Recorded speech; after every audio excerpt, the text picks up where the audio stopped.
should even out once we hit about 3.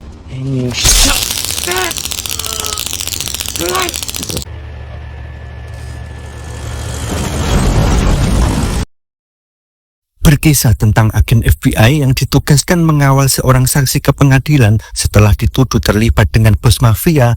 Mereka pun menaiki sebuah pesawat kecil yang aman untuk membawa mereka berdua ke pengadilan. Namun siapa sangka kalau pilot yang mengangkut mereka adalah pembunuh bayaran yang ditugaskan untuk menghabisi sang informan. Lalu bagaimana kelanjutannya? Langsung saja, inilah dia.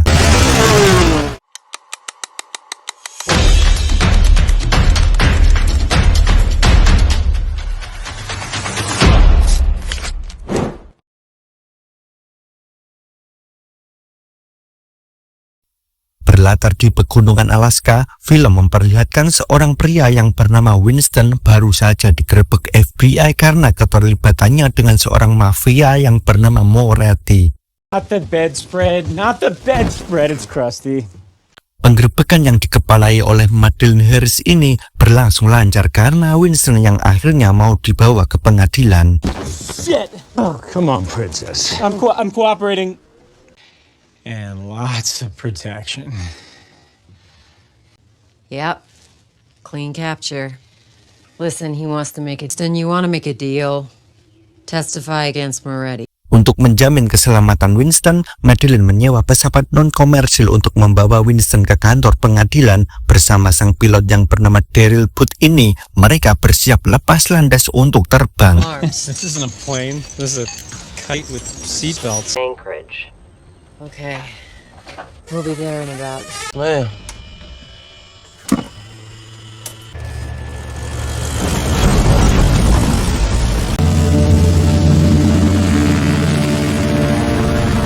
Penerbangan yang cukup menyenangkan dengan melewati indahnya perbukitan di Alaska hingga tak sengaja Winston melihat sebuah surat izin pilot yang ternyata wajahnya berbeda dengan wajah Daryl. Fact is, she just keeps dancing through all the bumps and turns and turbulence. Can you hear me? Oh, feeling. I think we should turn around. I need to talk to you. What? I dropped some. Namun perlahan Madeleine mulai menaruh curiga pada Daryl dengan melihat luka di tubuhnya. Madeleine pun memberi pertanyaan jebakan. You know this where we're headed. Oh, shit. Where else can you go? Last week, Janikowski. Janikowski? Except she's a woman. Penyamarannya yang ketahuan itu pun membuat Daryl bertindak brutal. Dia menghajar Madeleine hingga pingsan.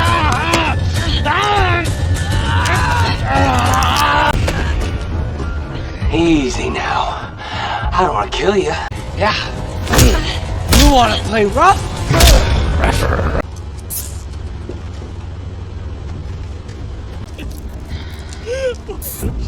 Hey, shut the fuck up.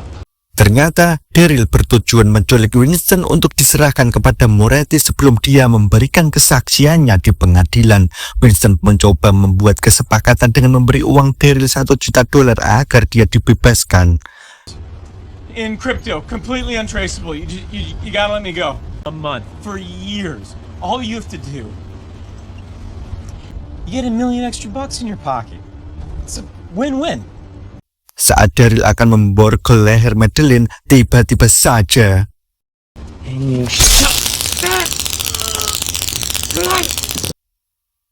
perkelahian pun tak terhindarkan. Di waktu yang bersamaan, pesawat itu melaju ke arah bawah. Untung saja Madeleine dengan cepat bisa meraih kemudi pesawat itu.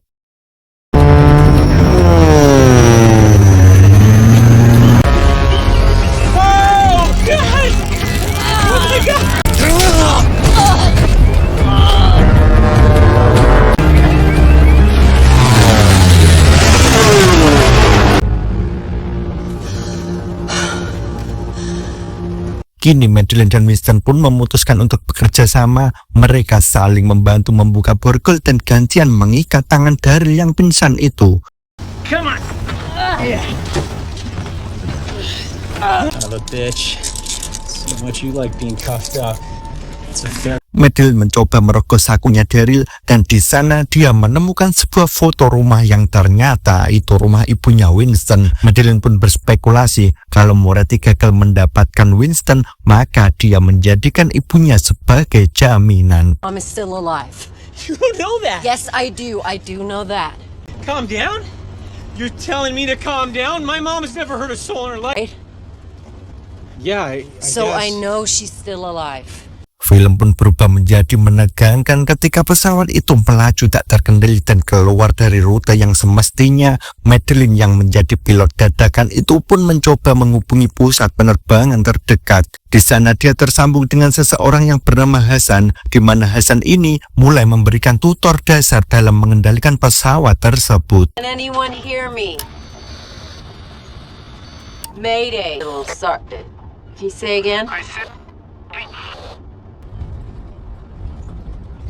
Yes, it's on. Sementara si psikopat Daryl melihat ada sebuah pisau di bawah kursi dan kebetulan sekali pesawat itu mulai menanjak ke atas yang mana itu akan membuat pisau tadi turun ke arahnya.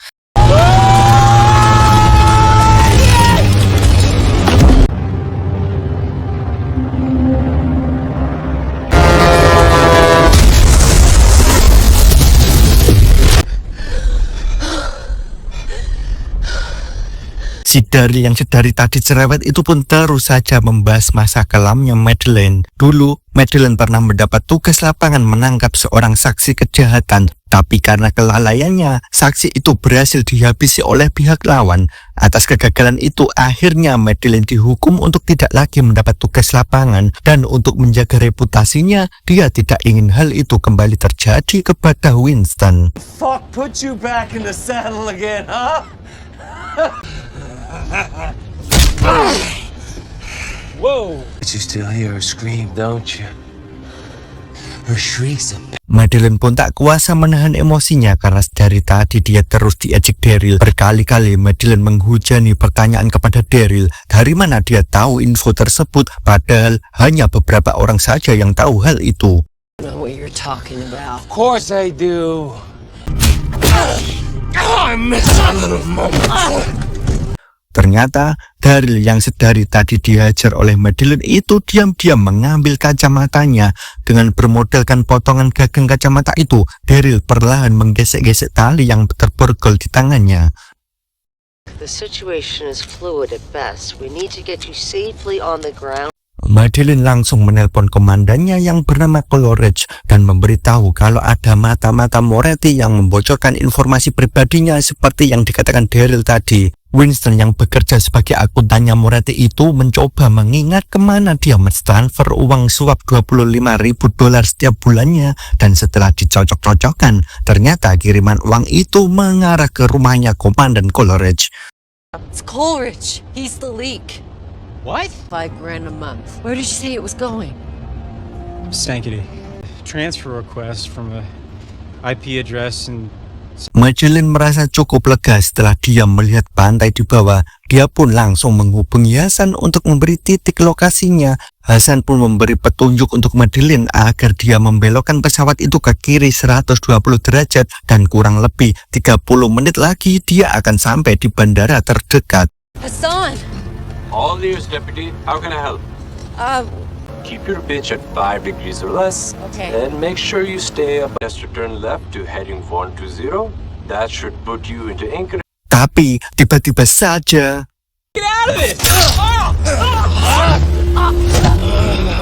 psikopat itu pun kembali beraksi dan berniat menghabisi Madeline. Winston yang tertikam itu pun nekat mengambil pisau di dadanya dan menyelamatkan nyawa Madeline.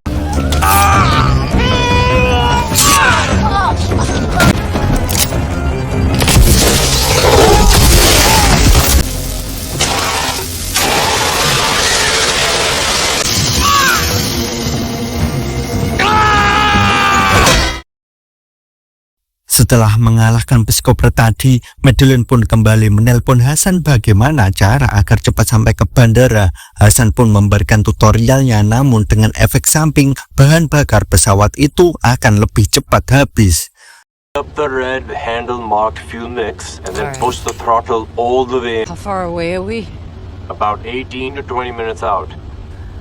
Tak lama kemudian terlihatlah bandara itu. Dengan bantuan Hasan, Madeline perlahan menurunkan pesawat tersebut. Tapi ada hal yang tidak disadarinya adalah diam-diam Daryl melepaskan borgol yang ada di tangannya.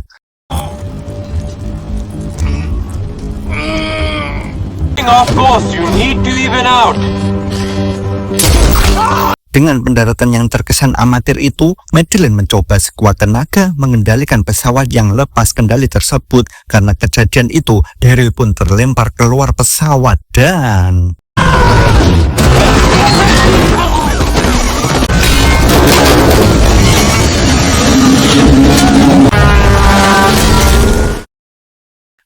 Akhirnya pesawat itu pun berhenti dan tim medis sudah siap mengevakuasi Madeline dan Winston. Hey, Winston.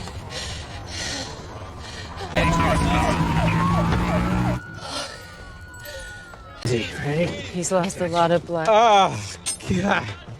Di akhir film memperlihatkan, akhirnya Madeline melihat sosok asli Hasan yang dari tadi membantunya, sementara Winston sesegera mungkin dilarikan ke rumah sakit dengan ambulans.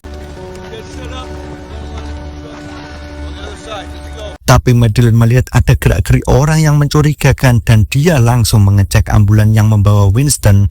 Seperti dugaannya, orang itu memang suruhan dari Komandan Coleridge.